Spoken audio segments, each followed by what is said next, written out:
모든 영광 하나님께 올려드립니다.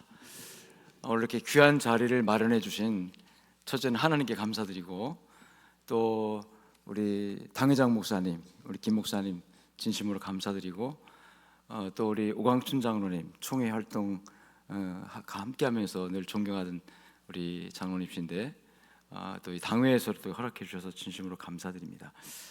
하나님께서 오늘 이 시간을 통해서 큰 영광 받으시고, 또 우리 영광대교회 큰 축복의 시간이 될 줄로 믿습니다. 1907년 조선 예수교 장로회 동로회가 평양에서 조직되면서 한 가지 결의한 게 있습니다.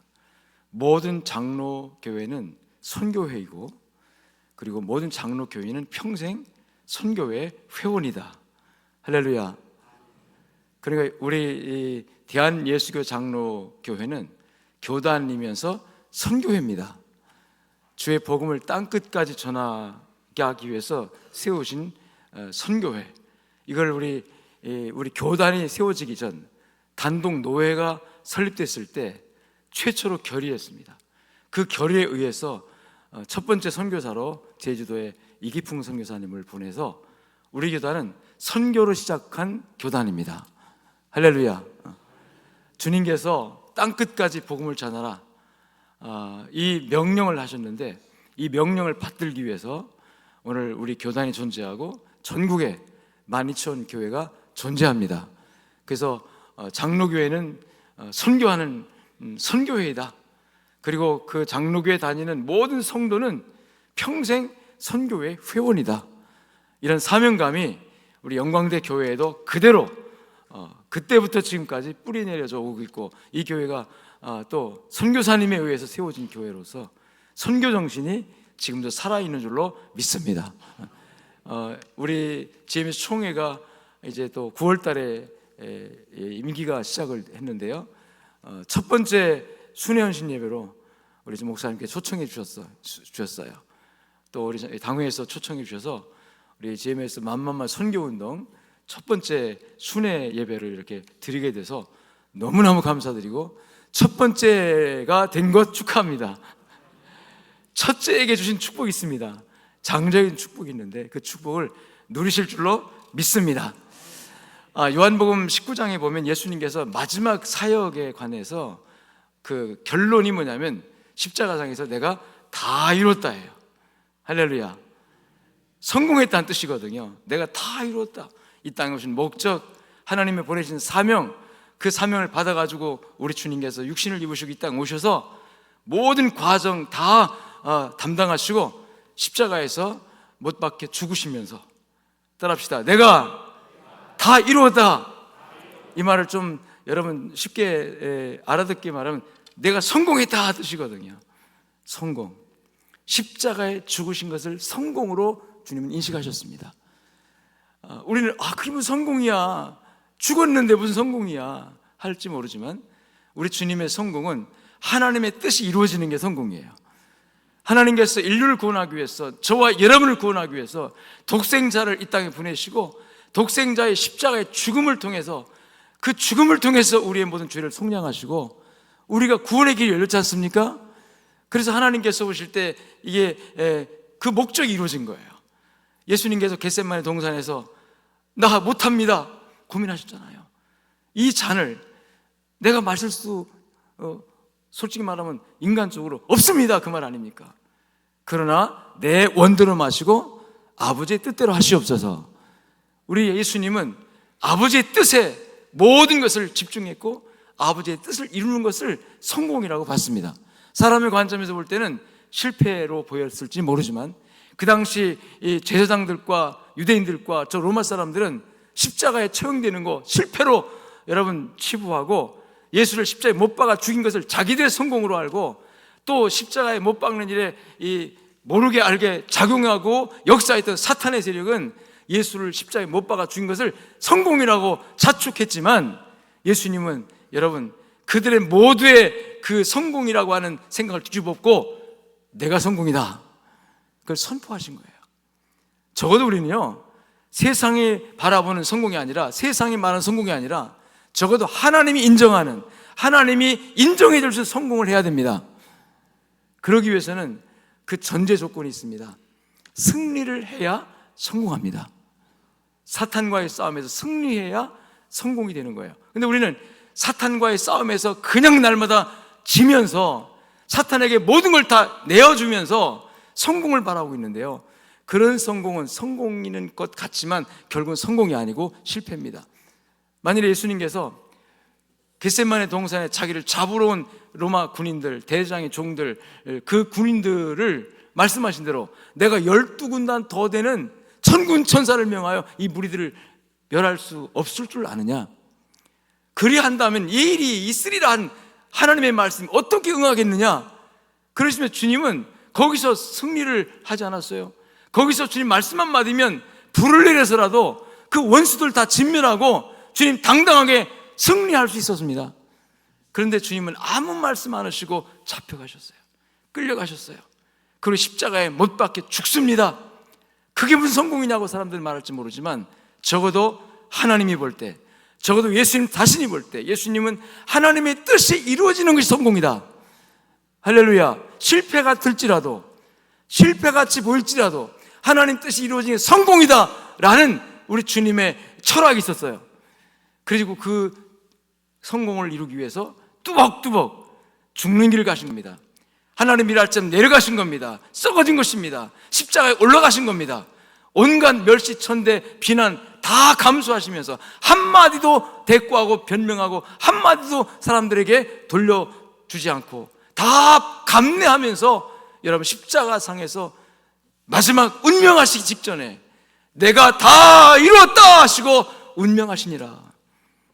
할렐루야. 여러분 적어도 여러분의 삶이 하나님이 원하시는 성공이 되어주시기를 주님 축원합니다. 사탄이 바라는 성공이 아니라, 내가 원하는 성공이 아니라 하나님이 바라는 성공. 여러분 직장에서, 가정에서, 사업장에서, 모든 영역에서 하나님이 바라는 성공이 되어야 진정한 성공이다. 그러기 위해서 승리가 전제되어야 했는데요, 예수님의 공생의 사역을 살펴보면 요단강에서 세례받고 올라오는 데서 출발을 합니다. 그리고 세례받고 올라오시자마자 예수님께서 곧바로 성령에게 이끌려 광야로 들어가십니다. 사탄에게 이끌린 것이 아니라 성령에게 이끌려, 하나님의 뜻에 이끌려 광야로 가서 사단에게 시험을 받으세요. 잘 아시는 대로 40일 동안 굶주신 예수님에게 돌로 떡을 만들어 먹어라, 성전 꼭대기까지 데리고 올라가서 뛰어내려라, 내가 하나님의 아들이면 천사들이 와서 돌 하나 부딪히지 않게 보호할 것이다. 그리고 저 높은 산 꼭대기에 올라가서 천하 영광 다 보여주면서 내게 절만해라, 다 주겠다. 여기서 다 주겠다는 거, 부귀, 영화, 명예, 권세, 우리가 그렇게 원하는 성공 다 주겠다는 거예요. 여러분 그 성공 얼마나 쉽습니까? 마귀한테 굴복하면, 마귀한테 절만하면 다 준다는 거예요. 고생하지 않아도, 노력하지 않아도, 아침부터 밤늦게까지 뼈 빠진 수고하지 않아도 그냥 마귀한테 내 양식 팔고 내 영혼 팔고 절만 한번 하면 다 네 것이다. 여기서 우리가 중요한 거 하나, 마귀는 성공을 줄 수 있습니다. 여러분 하나님만이 우리를 성공하게 하신 분이 아니라 마귀도 성공을 줄 수 있어요. 마귀는 자신만만하게 말합니다. 절만해라 이거예요. 나에게 절만해, 무릎 꿇어라. 너가 고생하지 않아도, 네가 수고하지 않아도 다 주겠다. 할렐루야가 아니죠? 여러분 그때 예수님께서 뭐라고 말씀하십니까? 사람들은 1차원적인 먹는 것 때문에 얼마나 또 사탄에게 굴복합니까? 먹는 문제, 그 굶주림 속에서 먹는 문제 때문에 사탄에게 굴복하고 있고, 또 여러분 자기의 정체성, 너가 누구냐 할 때 이 예수님께서 하나님이신데, 하나님의 아들이신데 왜 이걸 지금 드러내고 싶지 않았겠어요? 내가 하나님의 아들이라는 걸 왜 증명하고 싶지 않았겠습니까? 그러나 하나님의 뜻을 이루는 과정에서 지금은 아니다, 아직 때가 아니다, 제자들에게도 내가 누구인지 아직 밝히지 마라, 그런 말씀하셨잖아요. 아직 때가 아니다. 그러시면서 여러분 사탄이 주는 모든 유혹, 육신적인 양식 문제로 주는 것, 또 자기의 영광, 또 자기의 정체성에 관해서 사탄이 도전할 때 하나님의 뜻을 이루기 위해서라면 지금 오해받아도, 지금 내가 여기서 뛰어내리면 여기서 내가 하나님의 아들이라는 게 증명될 수 있으나 지금은 때가 아니다, 하나님의 뜻을 이루기 위해서 지금은 아니다 하시면서 그 과정 하나하나를 겪으시면서 마지막으로 여러분 사탄에게 사탄아 물러가라. 사랑하는 여러분, 우리는 하나님의 자녀의 권세를 가지고 있기 때문에 사탄아 물러가라 할 수 있습니다. 그 권세를 우리에게 준 줄로 믿습니다. 영접하는 자, 곧 그를 믿는 자들에게 하나님의 자녀가 이 자녀의 권세를 줬다고 그러는데요, 이 자녀의 권세가 대단한 겁니다. 여러분 가난합니까? 배운 거 없습니까? 내놓을 거 없습니까? 부귀 권세 없습니까? 괜찮아요. 내가 하나님의 자녀이면 적어도 사탄에게는 사탄아 물러가라 할 수 있습니다.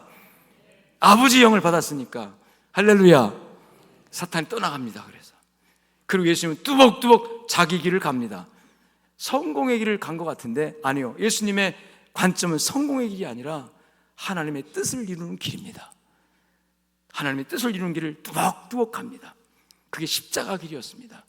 그것이 바로 남들이 가지 않는 고난의 길이었고, 너희가 나를 따라오려거든 좁은 길로 오라, 그 말씀하시던 생명의 길, 세상 사람들은 싫어 가지 않는 길, 세상 사람들은 원치 않는 길, 주님께서는 그 길을 뚜벅뚜벅 가시면서 인류를 구원하시는 하나님의 놀라운 위대하신 그 계획을 이루는 그 길을 뚜벅뚜벅 가시면서, 그것이 사람들에게 비난받고 사람들에게 인정받지 못하고 사람들로부터 온갖 손가락을 당하면서 사람들로부터 소외되면서, 그러면서도 중심 속에 하나님의 뜻을 이루는 일이라면 나는 이 길을 가야 된다고 하는 그 믿음을 가지고, 그 철학을 가지고 주님은 여러분 좌우로 치우치지 않고 뚜벅뚜벅 여러분 홀로 가신 그 길, 그것이 바로 십자가 길이었습니다.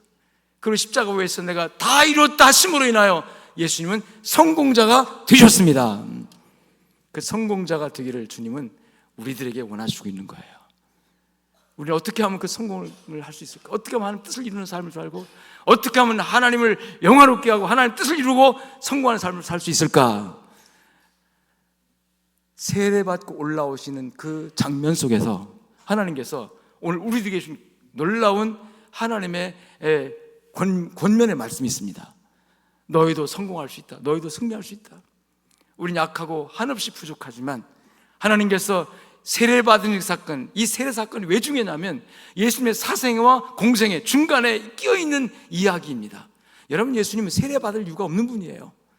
하나님의 아들인데 뭐 세례를 받습니까? 그래서 세례요한이 그걸 알고 어떻게 제가 선생님에게 세례를 베풉니까? 안 됩니다. 못합니다. 했잖아요. 근데 예수님께서는 아니다. 내가 세례를 받는 것이 덕을 세우고 하는 뜻을 이루는 것이다 하고 자청에 세례 받으셨어요. 예수님께 자청에서 세례 받는 그 사건 속에서 여러분 우리에게 주시는 놀라운 계획이 들어있는 거예요. 하나님의 말씀이 들어있는 거예요. 이 말씀 속에 주시는 하나님의 말씀을 여러분 우리 붙들고 우리도 승리의 길을 갑시다. 우리는 승리할 수 있습니다. 예수님이 승리하셨기 때문에 우리도 할 수 있습니다. 주님이 아니면 우리는 못해요. 주님이 아니면 우리는 꿈도 못 꿔요. 근데 주님이 승리하시고 주님께서 세상을 이기시고 내가 세상을 이겼노라, 마귀를 이겼노라, 승리했노라, 너희도 나와 같이 승리하라고 말씀하시고 있어요. 그래서 여러분 우리도 승리할 수 있습니다. 성공할 수 있습니다. 사탄아 물러가라 할 수 있습니다. 아멘. 자, 그럼 어떻게 예수님께서 이 승리의 길을 가셨느냐 할 때 세 가지 세례받고 올라오는 장면 속에서 하나님께서 비밀로 코드를 심어놨어요. 이 세례받는 장면을 잘 연구해 보면 세 가지 여러분 현상이 나타납니다.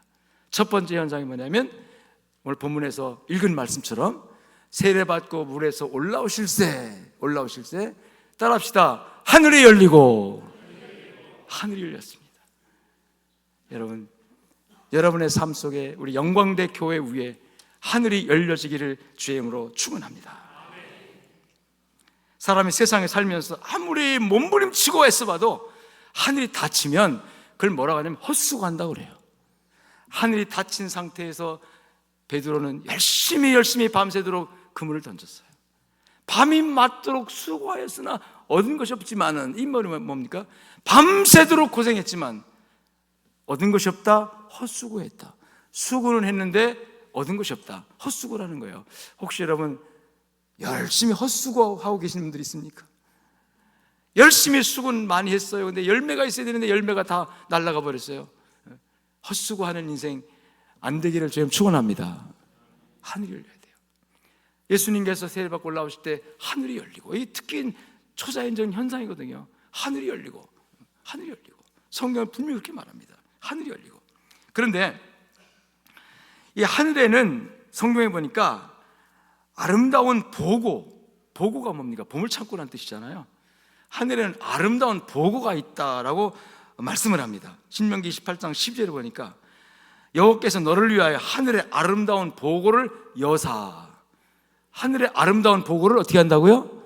연다고 그랬어요. 아름다운 보고. 예수님께서 오늘 이런 말씀하셨죠. 너희 보화를 땅에 쌓지 말고 어디에 쌓으라? 하늘에 쌓아라. 이 하늘에 쌓아라. 이 하늘에 쌓는 그곳, 이게 보물창고예요. 하늘의 보물창고. 하늘의 보물창고라는 말을 신명기 18장에서는 보고라는 말로 설명하고 있는 거죠. 뿐만 아니라 야고보서 1장 17절 말씀 보니까 각양 좋은 은사와 온전한 선물이, 각양 좋은 은사와 온전한 선물이 하늘로부터, 즉 위로부터, 빛들의 아버지께로부터 내려오나니. 그러니까 우리가 이 땅에서 살아가는 데 필요한 모든 것들, 온갖 은사와 좋은 선물, 그것이 돈일 수도 있고, 그것이 건강일 수도 있고, 그것이 온갖 아름다운 것들이 다 어디에 있습니까? 하늘에 있다는 거예요. 하늘에 보물창고에 있다는 거예요. 하늘에 아름다운 보고가 있다는 거예요. 그래서 그 아름다운 보고를 하나님이 여셔서 우리에게 공급해 주는 것이 바로 하나님의 은혜와 축복입니다. 우리가 지금 이 땅에 빈손 들고 태어나서 온갖 것을 누리며 사는데요, 그거 전부 다 여러분이 만들었습니까? 하나님이 내려주신 것들 받아서 누리고 있는 것이죠. 뿐만 아니라 시편 78장 23절에 보니까 이스라엘 백성 광야에서, 여러분 광야 생활 하실 때 거기는 물 없고 음식 없는, 양식 없는 땅입니다. 농사 지을 수도 없습니다. 근데 그곳에서 그들 굶어 죽지 않고 살았어요. 근데 표현을 이렇게 합니다. 하나님께서 그들에게 양식을 주셨죠. 하늘의 양식을 주셨죠. 뭡니까? 만나를 주셨잖아요. 근데 만나를 내려주신다고 하는 이 말씀을 성경에 뭐라고 표현하면 하늘 문을 여시고. 뭘 여시고? 하늘 문을 여시고. 여러분, 만나가요, 영의 양식일까요? 육의 양식일까요? 우물이하고 쭈물이 두 분이 와서 앉아 있는 것 같아요. 영의 양식입니까? 육의 양식입니까? 육의 양식이죠. 지지고 볶고 삶아서 먹는 거예요. 요리할 수 있는 육의 양식. 그런데 대부분 육의 양식은 땅의 소산물입니다. 곡식이든 열매든 땅에서 나온 것이 육의 양식이에요. 하나님 그렇게 허락하셨어요. 근데 만나는 땅에서 솟아 올라온 것이 아니라 성경에 보니까 하늘 문을 여시고 만나를 비같이 내리사. 여러분, 육의 양식도 어디서 온다? 하늘에서 온다. 육의 양식도 하나님이 주시는 거란 뜻이에요. 여러분이 열심히 수고해서 월급 받아서 먹고 사는 것 같지만, 그래서 땅에서 나오는 것 같지만 아니에요. 하나님이 내려주시는 겁니다. 하나님이 내려주셔야 내가 받는 거예요. 하늘이 열려야 합니다. 그래서 여러분, 예수님께서 세례받고 올라오실 때 하늘문이 열렸듯이 여러분의 삶의 현장에 하늘문이 열려지기를 축복합니다. 우리 영광대 교회를 향한 하늘문이 열리면 날마다 구원받는 사람이 날마다 더해지는 놀라운 역사가 일어납니다. 반면 하늘이 닫히면 하는 일마다 퍽퍽하고 안 되고, 하는 일마다 정말로 늘 문제가 생기고 갈등이 생기고, 나는 잘하는 것 같은데 이게 결과가 다 엉뚱하게 나오고. 하늘문이 열려서 하나님이 도와줘야 돼요. 그래서 여러분, 우리는 하늘을 보고 사는 존재이지 땅을 보고 사는 존재가 아니다. 네 발 달린 짐승들은 땅을 보고 살아요. 그래서 사람은 왜 두 발로 걷게 했느냐? 하늘을 보라고요. 아멘. 하늘을 보라는 얘기는 하나님을 보라는 뜻입니다. 하나님을 바라보고, 그리고 이 땅의 것에 집착하지 말고 영원한 천국을 바라보고 살라고 하는, 하늘이 열려서 그 은혜와 축복이 여러분들에게 충만하기를 주님 축원합니다. 말씀해 보면 하나님께서 흑암에 감춘 보화를 여러분 발견할 수 있는 재능을 주신다 그랬거든요. 그래서 재물 얻게 한 능력, 재물 얻을 능력을, 은사를 하나님 주신다고 그랬거든요. 재물 얻는 은사도 능력도, 흑암에 감춘 보화를 발견할 수 있는 지혜도 하나님이 주셔야 합니다. 하나님이 열어주셔야 합니다. 내가 기술이 좋아서, 실력이 좋아서, 경영을 잘해서 일이 잘 되고 잘 풀리는 것이 아니라 하나님, 하늘의 문을 여시사 하늘의 아름다운 창고에 온갖 좋은 것들이 다 있는데, 온갖 아름다운 것들이 다 있는데, 내가 원하는 것이 다 있는데 하나님 공급하여 주시옵소서. 그 공급을 받으시고 누리셔야 합니다. 그래서 그게 자원이 되어야 여러분이 하나님 일할 수 있는 거예요. 선교하고 싶어도, 주님 봉사하고 싶어도, 교회를 섬기고 싶어도, 건강 없어, 돈 없어, 마음뿐, 물론 마음도 하나님 중에 받으시지만 실제로 하나님의 쓰임받는 것은 자원이 있어야 되거든요. 하나님의 자녀들에게 하나님은 하늘문을 여시사 이 자원을 허락하셔서 그 자원을 가지고 또 하늘문을 또다시 여는 그런 축복의 순환이 이루어지도록 지금도 역사하신 분이세요. 아멘. 하늘문 언제 열리는가? 하늘문은 순종할 때 열립니다. 말씀에 순종할 때, 말씀을 실천할 때. 할렐루야. 하나님의 말씀을 믿고 의지하여 생활에 실천하고 순종할 때 하늘문이 열립니다. 베드로의 예를 들어보면 밤이 맞도록 수고했지만 얻은 것이 없으나 헛수고했으나, 예수님의 말씀을 그날 아침 들었잖아요. 말씀에 의지하여 그물을 내리겠나이다. 여기서 말씀에 의지하여, 말씀에 순종하겠다는 뜻이에요. 하나님의 말씀을 목숨같이 알고, 하나님의 말씀을 살아있는 하나님의 음성으로 알고, 하나님의 말씀을 또 듣고 또 들으면서 그 말씀, 내 마음의 감동으로 와 닿은 말씀, 진리의 객관적인 말씀 로고스가 하나님의 음성으로 들려지고 성령의 감동에 따라서 내 마음에 적용되어 감동으로 와 닿은 레마의 말씀이, 오늘 이게 나에게 준 말씀이구나. 주여, 이 말씀 붙들고 살아가겠습니다. 이 말씀을 붙들고 실천하겠습니다. 그게 순종이에요. 삶에 적용하시고 실생활에 적용하시고. 여러분, 하나님께서 내게 주시는 말씀을 하나님의 음성으로 받고 음성에 하나님 말씀을 순종할 때, 말씀에 의지하여 그물을 내릴 때, 여러분, 이 베드로의 순종이 중요한데 말씀에 의지한 순종이에요. 말씀이 근거가 되어 순종했을 때 하나님이 일하시는 겁니다. 내 임의로 순종한 게 아니라, 내 임의로 한 게 아니라 하나님의 말씀이 근거가 되어, 하나님의 약속이 근거가 되어 하나님의 말씀에 순종했을 때 하나님께 그 다음에 움직였다는 거예요. 그렇게 없던 고기가 어디서 몰려왔는지, 2배 채우고도 잠길 만큼 고기가 잡힌 그날의 기적, 여러분의 현장에도 있어지기를 주의 이름으로 축복합니다.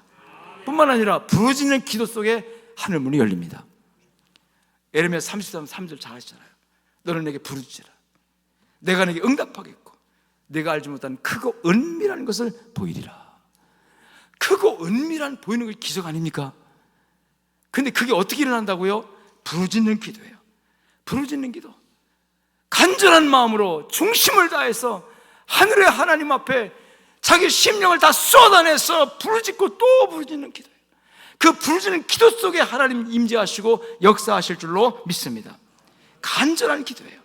갈멜산에서 엘리야가 기도할 때 얼마나 간절했습니까? 하나님, 오늘 이 자리에 불러 응답하지 않으면 나는 죽습니다. 엘리야가 그 돌제단에 올려놓은 송아지 제물은 사실상 송아지가 아니라 자기 자신을 올려놓은 거예요. 만일 그날 하나님께서 불러 응답하지 않았으면 그날 엘리야는 아합에게 맞아 죽습니다. 중간에 머뭇거리며 바알이 하나님이냐 여호가 하나님이냐 중간에 저울질하던 이 중간에 머뭇거리던 백성들이, 야, 여호가 뭐야 도대체, 응답 없잖아. 바알도 응답 없었잖아요. 그러니까 똑같이 응답이 없다면 백성이 누구 편에 설까요? 한번 상상을 해보세요. 누구 편에 설까요? 똑같이 응답이 없었다면, 바알의 850명의 제장들이 기도했고 응답 없었어요? 만일에 엘리야에게 하나님 응답해 주지 않았다면, 하나님께서 응답하지 않았다면 백성들은 중간에 머뭇거렸거든요. 엘리야가 말하는 여호와가 하나님이면 그쪽에 붙으리라, 또 아합이 말하는 바알이 하나님이 그쪽에 붙겠다, 중간에 재고 있는데 둘 다 응답이 없어요. 누구에게 붙었을까요? 수가 많은 쪽에 붙죠. 그거 아닙니까? 엘리야는 혼자고 그 다음에 우상 선지자는 수가 850명이나 돼요. 아세라 선지자, 바알 선지자 850명은 모여있기만 해도 이게 얼마나 위축감이 듭니까? 와, 850명 대단하네. 저기 뭐가 있는 것 같아. 그리고 아합의 제단, 이 우상의 제단은요 얼마나 크고 웅장하고 수가 많으니까 거기 진짜 하나님 있는 것 같고 신 있는 것 같고 그럴 거 아닙니까? 당연히 백성들이 바알 쪽에 붙죠. 그럼 그날 엘리야를 맞아 죽는 날이에요. 사실상 그래서 엘리야는 송아지를 잡아서 올려놓은 게 아니라 자기를 잡아올리는 거예요. 하나님, 하나님 나 오늘 응답 안 해주면 나는 죽습니다. 주여 내 몸을 바칩니다 하고 거기에 올라간 거예요. 그런 간절함이 있을 때, 애통함이 있을 때, 부르짖음이 있을 때, 여호와여 응답하소서, 여호와여 응답하소서, 그 하나님께 부르짖는 그 기도가 얼마나 간절했고 얼마나 간곡했겠습니까? 그 간절함에, 그 애절함에 하나님 응답하신 줄로 믿습니다. 여러분 기도가 안 되면요 일부러라도 큰 소리로 부르짖으세요. 그냥 부르짖다가 그냥 눈물이 터지더라고. 간절함을 하나님 이렇게라도 내가 내 마음을 표현합니다. 기도가 꽉 막혀서 안 되거든요. 그저 주여 하고 주여 몇 번 부르다가 심령이 열리고 하늘이 열리면서 부르짖는 기도가 터져나오고 내가 하는 기도가 아니라 성령이 이끄는 기도가 열릴 줄로 믿습니다. 말씀 순종과 부르짖는 기도가 여러분 하늘 문을 여는 열쇠더라는 거죠. 아멘. 예수님께서 세례받고 올라오실 때 벌써 하늘이 열렸어요. 예수님에게 희망이 보인 거죠. 하늘이 열렸다. 할렐루야. 아멘. 저에게만 그 하늘 열린 것이 내가 보이지만 막 힘이 날 것 같아요. 예수님 하나님의 아들이시니까 당연히 느끼셨겠지만 여러분들에게 막 기도하는데 하늘이 쫙 열린 게 보인다. 얼마나 신났겠습니까? 저는 그렇죠? 얼마나 신나가지고 위축이 어디 있습니까? 사람이 무서울 게 없고 수가 무서울 게 없고 천만이 둘러 춘치리라 나는 두려움 없다 겁낼 거 없다. 왜? 하나님이 내 편이다. 나와 함께 하신다. 봐라 하늘이 열지 않느냐. 아멘. 그럴 것 같아요. 여러분 여러분의 삶에 그 하늘문이 열려져야 성공할 수 있어요. 승리할 수 있어요. 두 번째로 따라합시다. 성령이 비둘기같이 임하는 것이 보이고.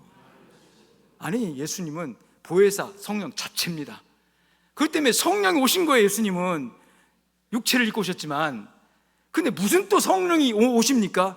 저는 그래서 이것을 우리에게 적용할 때 이미 우리가 예수 그리스도를 믿을 때 성령 받았어요. 성령 받아 내 안에 계십니다 지금. 근데 또 성령 임했다 이렇게 말할 때 이건 성령 충만이다. 우리 기독교인들이요 자꾸 놓치고 가는 게 하나 있어요. 그게 뭐냐면 성령 충만입니다. 하나님의 영으로 충만하게 받는 거잖아요. 성령 충만 받는 거잖아요. 여러분의 관심정 어디 있습니까? 돈 버는 데 있습니까? 내 이름 내는 데 있습니까? 영광 누리는 데 있습니까? 우리 기독교인들 정말 참된 그리스도인들의 날마다 아침 새벽부터 저녁까지 관심은 주여 오늘 성령 충만하게 하시옵소서. 오만 가지 걱정과 근심이 내 안에 파도처럼 일어나고 그래서 온갖 의심을 막 불러일으키고 세상 환경은 너무나도 하나님과 등져지게 만드는 현상이고 근데 하나님 내가 이런 모든 세파를 이기고 이 환경을 이기고 내 믿음 지키고 승리할 수 있는 이 방법은 오직 하나님의 영밖에 없습니다. 성령님밖에 없습니다. 성령이여 임하소서. 성령이여 충만케 하소서. 내 심령 속에 충만하게 임하시옵소서 하고 성령 충만에 관심 갖고 성령 충만에 여러분 좀 집중하시고 성령 충만을 위해서 기도하시기 바랍니다. 예수님께서 성령 충만 받으라 하셨잖아요. 성령 충만은 우리 기독교인이 천국 갈 때까지 가져야 할 관심의 첫 번째입니다. 성령 충만. 예수님께서 세례받고 올라오실 때 이제 그 어려운 고난의 길 십자가의 길을 가야 하는 예수님에게 성령 충만으로 하나님 화답하신 거예요. 성령 충만으로 이길 것이다. 성령 충만으로 승리할 것이다. 성령 충만으로 성공할 것이다. 이런 도전과 비전을 예수님에게 주신 거죠. 예수님은 그 광경을 보면서 얼마나 하나님께 감사했겠습니까? 여러분 마찬가지로 하나님께서 우리를 사랑하사 독생자 예수 그리스도를 통해서 구원의 문을 여시고 오늘 저와 여러분을 구원에 초청하신 분이 성령이잖아요. 안에 들어오셔서 내 마음의 문을 열어 복음을 들을 때 듣게 하시고 깨닫게 하시고 내 마음에 감동을 주셔서 내가 받아들이게 하시고 이게 다 누가 하신 거예요? 성령님이 하신 거죠. 성령님은 나의 가장 친한 친구이고 나의 주님이시고 나의 모든 것을 관할하시는 통치자이시고 그 성령님이 영 내 속에서 불편해하고 성령이 내 속에 늘 괴로워하고 성령이 내 속에서 정말로 계시긴 하지만 정말 불편해서 너하고 같이 못 살겠다 이거 아니잖아요. 이번 여러분 추석 때 자녀들이 부모님 앞에 모입니다. 형제자매가 모여서 오손도손 사이좋게 부모가 볼 때 얼마나 흐뭇해요. 근데 부모 앞에서 자녀들이 막 싸워보세요. 이게 정말 부모가 여기가 내가 있을 자리가 아닌가 보다 하고서 슬그머니 밖으로 나가실 거예요. 예수님 모셔놓고 성령님 모셔놓고 성령 충만 받아서 하나님의 영에 감동되어서 하나님대로 살아가는 모습은 우리 아버지가 볼 때 얼마나 여러분 기뻐하실 것이며, 우리 주님은 또 얼마나 성령을 보내신 분으로서 얼마나 여러분 행복해 하실 것이며, 내 영혼은 또 내 속에서 얼마나 기뻐 뛰며 행복하겠습니까? 우리 영광대교회 성도 여러분, 여러분의 관심사 성령 충만에게 집중하시기를 주의 이름으로 축원합니다. 세상 살아가는 육체적인 물리적인 힘도 있지만, 그리고 이 국가를 운영할 때 경제력 또는 군사력, 이게 전부가 다 에너지가 힘이 되지만, 특별히 기독교인들에게는 그 어떤 힘과 어떤 능력보다도 가장 관심 가져야 될 그 성령의 능력이라는 거죠. 힘으로 되지 아니하고 능으로 되지 아니하되 오직 여호와의 신으로, 여호와의 성령으로 되느니라. 안 되는 일 있을 때 낙심하지 마시고, 절망스러운 일 낙심하지 마. 하나님 아버지 성령 충만 주시옵소서. 성령으로 충만케 내 영혼을 채워 주시옵소서.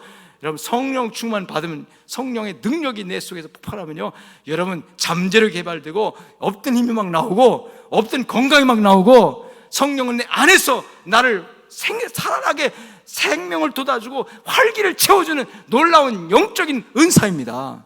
그 성령 충만한 것이 얼마나 우리 기독교인들에게는 본질적인 것이고 행복한 것인지 여러분 깨달으시고 성령 충만에 관심 갖기를 주의 이름으로 축원합니다. 아멘. 신앙생활 자체가, 영적 싸움 자체가 내 힘으로 안 되는 거예요. 내 힘으로 하다가는 다 깨지고 또 깨지고 상처받고 그래요. 자기 힘으로 신앙생활 하려고 하는 분들, 여러분, 그래서 교회 다니다 시험 들고, 교회 다니다가 또 상처받고, 그래서 교회 떠나고, 교회 떠난 다음에 계속 교회도 핍박하고, 이런 분들 굉장히 많습니다. 다 자기 능력으로 해보려고 했던 사람들, 자기 능력으로 직분 감당하고, 자기 능력으로 뭐 충성하고, 자기 이름을 위해서, 자기 영광을 위해서, 자기 체면 때문에, 인간관계 때문에, 수단과 방법, 인간의 방법으로 열심히 한 것 같지만 그것이요 아무런 여러분 도움이 안 돼요. 우리는 성령으로 말미암아 행하여야 합니다. 성령에 의탁하고 성령의 도움을 바라면서 성령께서 내 안에 임하셔서 칼마다 충만하게 역사하사, 여러분 성령께서 나를 이끌어 가시기를 기대하면서 성령 충만을 원할 때 하나님은 성령 충만하게 우리에게 부어주십니다. 바람 같은 성령, 불 같은 성령 내 안에 충만하게 역사하면 영적인 권세가 생겨요. 세상을 이기는 힘이, 그래서 영권으로 사는 겁니다. 영권으로. 골리앗은 여러분 힘이 있었어요. 장수였습니다. 그리고 전장에 엄청난 경험이 있는 장군이었어요. 근데 다윗은요 힘도 없습니다. 경험도 없습니다. 변변한 무기도 없는 사람이에요. 근데 누가 승리했습니까? 다윗이 이긴 그 승리가 어디서 왔습니까? 그 힘이었습니까? 그 전략이었습니까? 지혜였습니까? 아니에요. 그가 말한 것처럼 너는 칼과 단창 내 힘을 의지하고 내게 나오지만 나는 만군의 주 여호와의 이름으로 가노라. 성령 충만한 사람이 주장하는 것입니다. 성령 충만한 사람이 내 거는 명분입니다. 너가 나를 볼 때 나는 아무것도 없는 것 같지만 아주 미약하고, 너가 나를 볼 때 한 주먹거리도 안 될 것처럼 느낄지 모르지만 너가 갖지 못한 거 내가 가지고 있다는, 나에게 비밀 병기가 있다는 거 넌 모르느냐 이거예요. 그것이 바로 나에게는 하나님의 영, 성령 충만이다. 하나님이 나와 함께 하십니다. 할렐루야. 그래서 여러분, 영광대교회 성도 여러분, 성령 충만, 성령 충만 아주 입에 달고 사십시오. 하나님 성령 충만 오늘 또 주시고 내일 또 주시고 항상 천국 갈 때까지 성령 충만 주시옵소서 하고, 성령이 떠나면 나는 아무것도 없어요. 성령이 떠나면 내 믿음 못 지킵니다. 성령이 떠나면 아무것도 안 돼요. 구원도 사라져버립니다. 하나님께서 감사하게도 피 주고 값 주고 사신 하나님의 백성에게서 성령을 거두지는 않습니다. 내가 성령의 뜻대로 살지 못하면 내 안에서 근심하고 걱정하고 고민하고, 성령께서 어떻게 할까 자꾸 권면하고 감동 주고 뭐 때로는 책망도 하고 그러지만, 결국은 하나님께서 사랑하는 자에게 징계를 해서라도 회개케는 할지언정 버리지 않는 사실을 믿으시 바랍니다. 그러니까 우리가 할 수 있는 것은 성령 충만 받는 것밖에 없어요. 성령 충만 받으면 만사가 오케이. 할렐루야. 세 번째, 하늘에서 소리 있어 가로되. 따라합시다. 하늘의 소리. 이 하늘의 소리가 어떤 소리일까요? 이 하늘에서 소리 있어 가로되 이는 내 사랑하는 아들이요 내가 기뻐하는 자다. 나는요 요 구절을 읽을 때마다 얼마나 내가 감동이 되는지 몰라요. 하나님 날 보고 사랑하는 아들이래. 저만 감격인가요? 하나님이 날 보고 기뻐하는 자라 사람이래. 나 뭘 보고 하나님이 나를 기뻐하시지? 뭘 보고? 여러분, 아가서에 보면 이 아가서는 하나님의 사랑을 연애 편지 쓰듯이 고백한 거잖아요. 하나님께서 우리에게 이렇게 말합니다. 내 사랑아, 내 어여쁜 자야, 일어나, 함께 가자. 겨울도 지나고 꽃이 피고 비도 그쳤다. 좋은 시절이 왔다. 새들이 우지는구나. 열매가 익어가는구나. 이 좋은 시절에 일어나라, 함께 가자. 내 사랑아, 내 어여쁜 자야. 이게요, 예수님 세례받고 올라오실 때 들렸던 하늘의 소리입니다. 이 하늘의 소리가 아버지께로부터 들린 거예요. 이 소리 들을 때 예수님은 감격했을 겁니다. 육신을 입고 오신 육성을 가진 예수님께서 그때는 육신을 입으셨으니까 우리가 똑같은 육신입니다. 죄만 없는, 무죄하신, 우리가 똑같은 성정을 가졌습니다. 죄만 없는, 죄는 없어요. 하나님의 아들이시니까, 하나님이시니까. 그러나 우리가 겪는 모든 삶의 환경의 아픔, 고민, 갈등 다 주님은 겪으세요. 오죽하면 겟세마네 동산에서 내가 고민하여 죽게 되었노라, 심히 고민하여 죽게. 얼마나 마음에 고민하고 갈등했으면 죽을 지경이라고 말씀했겠습니까? 그 죽일 지경에서 어떻게 할 수가 없어서 히브리서 5장 7절 말씀 보니까 그가 육체로 계실 때 자기를 죽음에서 능히 구원하실 이에게 심한 통곡과 눈물로 간구와 소원을 올렸고 그 소원은 들으심을 입었느니라. 할렐루야. 심한 통곡과 눈물. 여러분, 예수님께서요, 하나님 아들이니까 대충 기도하셨겠죠. 천만의 말씀이요, 심한 통곡과 눈물, 그것은 그만큼의 갈등과 아픔과 그만큼의 고민이 있었다는 얘기입니다. 그 갈등 구조 속에서 주님 하신 말씀 뭐예요? 아버지요, 아버지요, 이 잔을 내가 안 지면 안 됩니까? 이 잔을 피해가게 하실 수 없습니까? 가능하면 내가 피하고 싶습니다. 피하고 싶습니다. 그러나 아버지의 뜻을 이루려고 내가 왔으니까 내 뜻 포기하고 주여, 주의 뜻대로 하시옵소서, 주의 뜻대로 하시옵소서. 이 고백을 할 때까지 심한 통곡과 눈물과 간구, 그리고 갈등, 이 갈등 구조 속에서 심한 통곡을 하셨고 눈물을 주셨고, 그리고 주의 뜻대로 하시옵소서라는 고백이 나올 때 눈물이 터져나온 거예요. 통곡이 나와요. 여러분, 가끔요, 내 뜻을 주장할 때는 눈물이 안 나와요. 그런데 하나님 앞에 내 뜻 포기할 때 눈물이 확 나옵니다. 내 뜻 포기할 때, 내 고집 내려놓을 때, 내가 양보할 때, 내가 잘못한 거 없는데 원수 사랑하라고 했으니 하나님 내가 사랑하겠습니다. 내가 원수 아주 미워 죽겠는데 지금도 가서 막 패고 싶고 그냥 원수 갚고 싶은 그런 사람이 용서해달라고도 안 하는데 하나님 자꾸 양심 속에 네가 먼저 용서해라, 네가 먼저 용서해라. 내가 뭐 잘못했다고 하나, 내가 먼저 갑니까? 용서를 구하지도 않는데. 근데 하나님께서 아니야, 네가 먼저가, 손 내밀어라. 그럴 때 하나님의 말씀을 순종을 해야 되겠고, 내 감정은 아니고, 그런데도 말씀 순종한다 억지로 가서 하나님 아버지, 내가 주의 말 순종합니다 하면서 손 내밀고 하고, 여러분 사랑한다고 또는 용서한다고 말할 때 그때 눈물이 팍 터지는 거예요. 내 고집과 내 아집과 내 생각과 내 모든 인간 생각을 내려놓는 그 순간에, 포기하는 순간에 성령께서 그 사람의 마음에 충만히 임하면서 감동이 되잖아요. 그래서 위로가 오는 겁니다. 그래서 위로가 팍 온다. 야, 세상 사람도 몰라줘도 내가 너 알아, 내가 네 마음 알아 하시면서 그럴 때 눈물이 확 터지거든요. 바로 주님께서 겟세마네 동산에서 심한 통곡과 눈물로 기도했다고 그랬는데 그게 바로 그거예요. 아버지, 이 잔을 내게서 지나가게 하옵소서. 아버지, 그런데 아무리 생각해봐도 그건 내 뜻이고, 주여, 내 뜻은 포기합니다. 그 내 뜻을 내놓을 때 심한 통곡과 눈물로 간구와 손을 올렸다. 할렐루야. 여러분, 그럴 때 하늘에 들린 음성이에요. 그게 하늘에 이는 내 기뻐하는 사랑하는 아들이요, 내 기뻐하는 자라.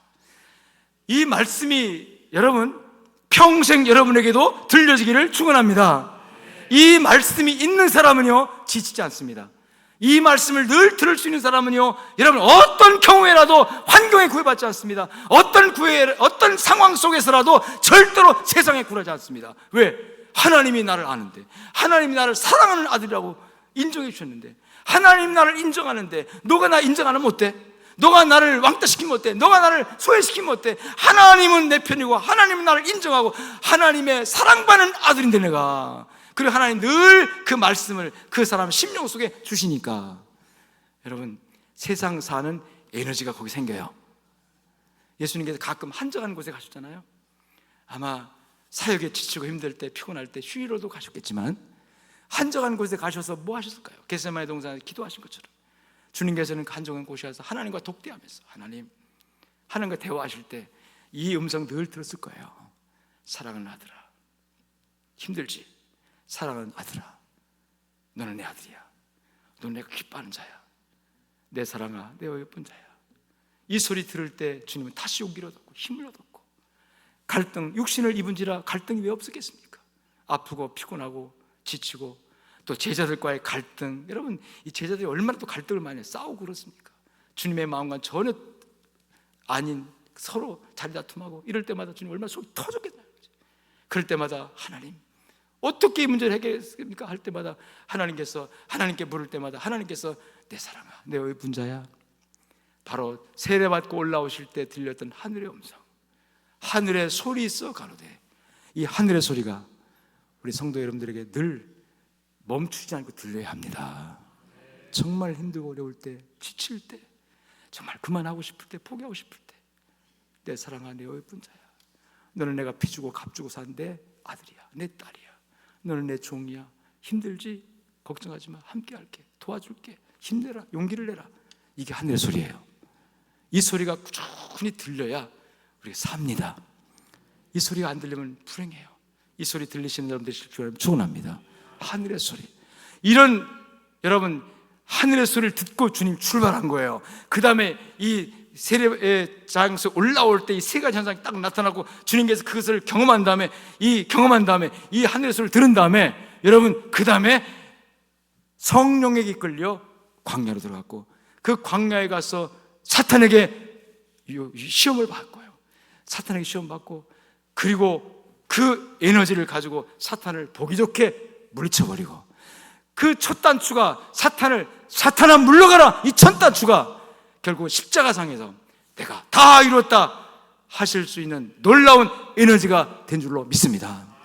사랑하는 여러분, 우리는요 왜 존재합니까?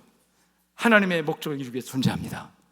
하나님의 목적은 영혼 구원이고, 이 영혼 구원을 땅끝까지 전파하는 거예요. 이 일을 하나님께서, 여러분이 예수 믿고 구원받은 사람들은 다 성도입니다. 하나님의 영이 거한 성전이에요. 그래서 주는 그리스도께서 살아계신 하나님의 아들입니다. 신앙 고백을 한 다음에 예수님께서 그래 잘했다, 네 혈육이 한 게 아니라 하나님께, 아버지께서 그런 고백을 하게 한 거예요. 그래서 최초의 신앙 고백은 성령으로 말미암아 하나님께 할 수 있는 거예요. 그리고 성령으로 신앙 고백한 성도를, 그 성도 안에는 성령이 들어가셔서 내주하기 때문에 그 사람을 뭐라고 하냐면 성전이라고 그래요. 건물 성전 아니고 성령이 거하는 성전, 내 몸이 성전입니다. 성전된 여러분을 주님께서 말씀하시기를 내가 내 교회를 세우리니, 성전들을 모아서 이루어진 것이 영광의 교회예요. 지금 아멘. 여기 모이는 여러분이 성전입니다. 교회예요. 성전들이 모여서 교회가 된 거예요. 교회란 에클레시아, 모임이란 뜻이잖아요. 그래서 성전들이 모았을 때 모아지면 교회가 되는 건데, 그래서 성전이 먼저 세워지고, 성령께서 죽었던 나를 살리셔서 성령 임재함으로 내가 성전이 됐어요. 너희는 하나님의 영이 거하는 성전이라고 그랬잖아요. 성전이 됐고, 주님께서 구원받은 사람들이 성전이 됐으니까 성전들을 모아가지고, 거룩한 하나님의 집을 모아가지고 뭘 만드냐면 교회를 만들었어요. 교회를 만들면서 하나님 디자인한 게 있어요. 내가 내 교회를 세우리니 음부의 권세가 해하지 못하리라. 자, 음부의 권세와 치열한 영적 다툼이 있을 것을 주님이 예견하신 겁니다. 그냥 예수님께서 한 영혼을 구원하시는 후 끝났으면 교회 세울 필요가 없습니다. 한 영혼을 구원하시는 후 끝났으면 교회 세울 필요가 없어요. 너 주는 그리스도 살아계신 하나님의 아들입니다. 너 잘했어. 하나님께서 그 신앙 고백을 하겠으니까 너 구원받았어. 너는 이제 하나님 백성이야. 너는 구원받았어. 끝이에요. 근데 예수님 그걸 끝내지 않으시고, 예수님의 마음속에는 이제 앞으로 저 영혼이 구원받은 저 구원을 어떻게 해서 땅끝까지 이 복음이 전파하지 않은 걸 전할까를 주님이 염두에 두시고, 복음을 전하는 과정에서 사탄으로부터 치열한 공격이 있을 것을, 사탄과의 치열한 전투가 있을 것을 예견하시고, 음부의 권세가 도전할 것이다. 그런데 음부의 권세가 이기지 못하리라. 할렐루야. 그래서 교회의 본질적인 존립의 목적이 선교입니다. 땅끝에 선교하는 거예요. 선교고, 선교하는 동안에 하나님이 여기 임재하시고 역사하시고, 선교를 위해 존재하고, 교회는 절대로 교회 자체를 위해 존재하는 게 아니에요. 성도들은 성전이니까 교회를 존재하고, 교회는 선교를 위해서 존재해야 되는 겁니다. 그래야 영적 싸움이 되는 거예요. 그리고 영적 싸움은 이미 승리가 보장되어 있어요. 음부의 권세 아무리 날고 뛰어도 절대로 못 이긴다. 교회가 이긴다. 이런 교회는 승리합니다. 그래서 승리적 교회 승리예요. 그래서 오늘 영광교회가 지금까지 존재했고, 선교사가 와서 뿌린 이 복음의 씨가 오늘 이렇게 존재하면서 세계 선교를 감당하는 교회로, 또 지역사회 복음을 감당, 수많은 영혼들이 이 교회를 들고 나면서 얼마나 많은 영혼이 구원받고 할라나가고, 또 앞으로도 구원받을 영혼이 얼마나 많습니까? 그 역할을 감당한 줄 믿습니다. 그 중간에 여러분들의 사명이 있습니다. 이제 이 복음을 영광대 교회뿐만 아니라 이 지역뿐만 아니라 땅끝까지 이루는 일에 더 쓰임받는 여러분들 되시길 주님 축원합니다. 우리 교단에 1200여 교회가 있습니다. GMS에 한 600여 교회가 선교사를 보내고 있습니다. 1500여 교회가 여러분 이제 GMS 선교사를 후원하고 있습니다. 그럼 한 2000교회, 약 19%, 19.몇 %, 약 20%는 우리 GMS와 함께 총회 세계 선교회와 함께 주의 복음을 땅까지 전하는 일을 헌신하고 있습니다. 그런데 나머지 만교회는 도대체 뭐 하는 겁니까? 나머지 만교회들은 도대체 총회와 함께 주님이 교회를 세운 목적을 우리 함께 이루어 가야 되는데, 선교에 무관심하거나 선교에 또 등한히 하거나 관심이 없거나, 아니면 선교가 해야 된다는 걸 알면서도 가난하거나 힘이 없거나 또는 부족해서 못하는 그런 경우가 많아요. 그래서 우리 GMS가 어떻게든 간에 전국에 있는 모든 교회들이 다 하나님 앞에 우리 교단은 선교하는 교단을 되게 하자, 선교하는 교회를 만들자 해서 만만만 운동을 일으킨 거예요. 1만 교회, 그 선교하지 않은 만 교회가 한 달에 만 원이면 커피숍 값입니다. 이 만 원만 GMS로 보내면, 만 원을 저 시골교회도 낙도교회도 개척교회도 만 원만 GMS로 헌금해주면 그 만 원이 어떤 일을 하느냐, 2600명의 우리 선교사들을 도와주고 후원하고 행정 지원하는 그 비용이 되거든요. 만 교회면 만 원이면 한 달에 1억 원입니다. 한 교회를 따지면 적은 돈이지만 만 교회가 연합하고 우리 교단 연합하면 어마어마한 돈이에요. 그리고 교회마다 우리 교단에 250만 명의 성도가 있는데 250만 명 중에서 10,000명만 선교 헌신하게 만들자. 그러면 그 10,000명이 또 만 원씩 하면은 여러분 그것도 1억 원입니다. 한 달에 만 교회 만 원 1억 원, 1만 성도 만 원 1억 원, 도합 2억 원, 한 달에 2억 원씩만 GMS로 재정에 들어오면은요, 여러분 지금보다 우리 GMS는 엄청난 일을 땅까지, 여러분이 가지 못하는 저 아프리카에도 저 남미에도 우리 선교사들 다 가 있기 때문에, 그런 선교사들을 지원하고 후원하고 또 그 선교사들이 격려를 해서 이 선교의 역사가 놀랍게 일어날 수 있도록 하는 일에 놀랍게 쓰임을 받을 거예요. 여러분 돈 얼마 때문에 하는 게 아니라 우리 교단의 전국 교회가 전부가 다 선교하는 교회가 되게 하자. 저 시골 교회도 개척교회도 선교하는 교회가 되게 하자. 그래서 우리 교단은 전부 다 1907년 동로회가 결의한 것처럼 모든 장로교회는 선교회이고 장로교회는 평생 회원이다. 그래서 하나님을 기쁘게 하자, 승리하자. 할렐루야. 우리 영광대 교회가 첫 번째 순회 헌신 예배 통해서 하나님께서 놀랍게 축복하시고 이 만만만 운동을 성공해 우리 영광대 교회가 이제 테이프를 끊었으니까 하나님 기뻐하시고 축복하시고 하늘문 열리는 놀라운 축복이 있게 될 줄로 믿습니다. 아멘. 하나님 감사합니다. 주신 말씀 붙들고 영광대 교회 주님 오실 때까지 선교사함 감당하고 교회 부흥하고 또 온 교회 성도들이 축복받아서 받은 축복의 자원을 가지고 또 복음을 흘려보는 일에 쓰임받는 교회 되게 하옵소서. 감사하며 예수님 이름으로 축복하고 기도 올려옵나이다. 아멘.